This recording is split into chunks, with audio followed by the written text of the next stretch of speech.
Non. Donc on est vendredi, c'est une patiente de Couroche, qui va avoir droit à quelques coups de fil demain. Ici on est au niveau du cardia, bon il n'y avait pas d'ulcération. Est-ce que vos patients sont suivis aussi par des diététiciens ou diététiciennes au cours donc, de l'emplacement du ballon, Christophe, d'après votre expérience? Bien sûr, donc c'est une très bonne question. Bien entendu, c'est qu'il y a tout un contexte. Le message général, c'est bien informer, c'est bien sélectionner et c'est s'impliquer. Quand on met des ballons, il faut en mettre ou il ne faut jamais en mettre. Mais si on en met, il faut toute une chaîne, tout un entourage, tout un suivi. Et sur ce plan, et je voudrais terminer avec ça, c'est que le suivi du ballon, c'est l'échographie. Et vous allez voir comme c'est spectaculaire, pardon. Je dis ça parce que quand j'avais été en Hollande au départ pour apprendre ça, les gens faisaient des radios pour vérifier où était la valve et tout. On va la mettre sur le dos. On va amener l'échographe. Et vous allez voir que c'est beaucoup plus simple de suivre le ballon gastrique avec l'échographie. Et quand on consulte et qu'on a un échographe, on pose la sonde, on voit tout de suite comment sa taille. On va voir qu'il mesure 10 cm. Alors dans l'idée des gens, l'air c'est l'ennemi de l'échographie. Bon, c'est vrai, mais quand même l'échographie du tube digestif c'est une réalité, oui. Alors ici je vous ai mis la valve de remplissage, ici qui est donc... vous la voyez là, ça c'est la valve pour remplir. Vous voyez qu'il fait 10 cm. Bon, et vous voyez qu'il suffit de poser la sonde et vous avez tout de suite une idée où est votre ballon, comment il est rempli. Et quand vous revoyez les gens et qu'ils vous disent je ne perds plus, vous vérifiez qu'il ne s'est pas dégonflé et tout va bien. Voilà. Donc c'est l'échographie pour suivre les ballons gastriques. Christophe, oui. Est-ce que tu mets systématiquement ces malades sous IPP ?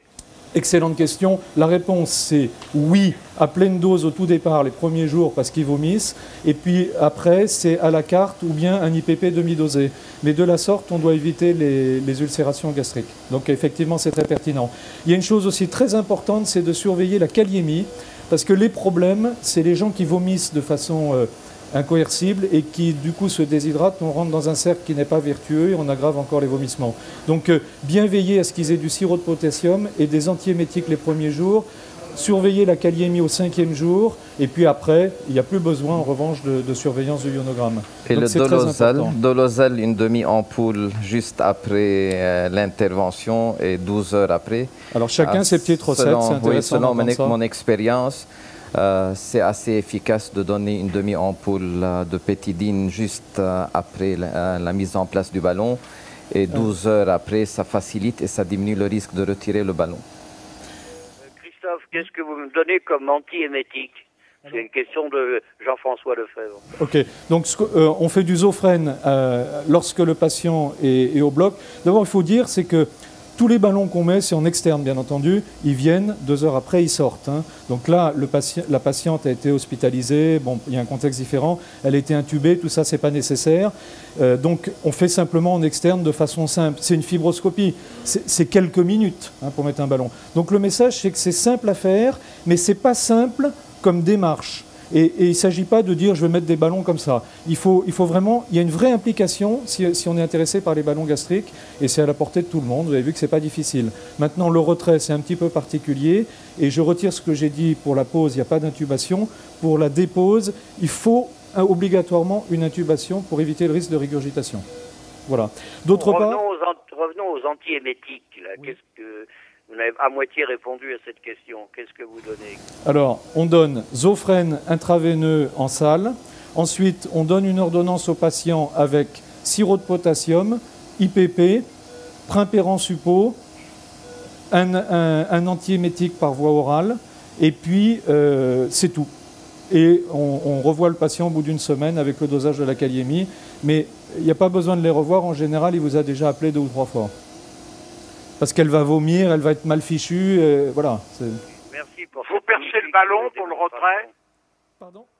Est-ce que vous percez le ballon pour le retrait? La réponse c'est oui. Alors au retrait, là aussi, quand on débute son expérience, ça peut durer un petit moment. Et puis plus on avance, et puis plus c'est simple et rapide. Mais il faut quand même garder l'intubation, c'est simplement pour protéger les voies aériennes supérieures. Alors pour le retrait, on se positionne sur le ballon.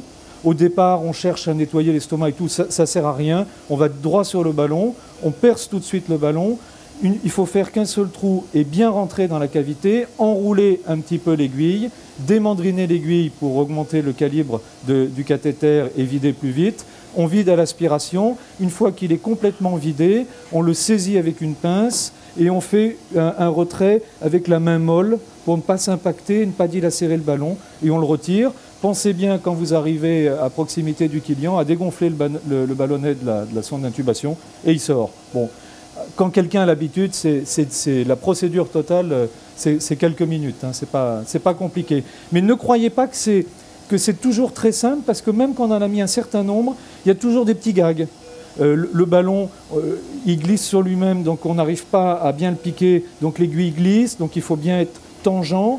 Le ballon peut être difficile à saisir, la pince peut dilacérer le ballon au retrait du cardia. Donc pour éviter tout ça, on lubrifie bien l'endoscope déjà à la descente, et quand on a bien lubrifié, c'est pas très difficile.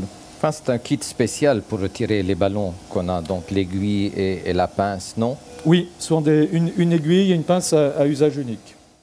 Bon, merci beaucoup Christophe pour cette remarquable démonstration. Et mettre un ballon, finalement, c'est pas un geste simple et rapide. Il y a beaucoup de précautions à prendre, d'informations du patient avant, pendant, après. Et merci pour tout. Très bonne conclusion. C'est pas trois fois rien. Voilà, merci. Voilà, merci beaucoup.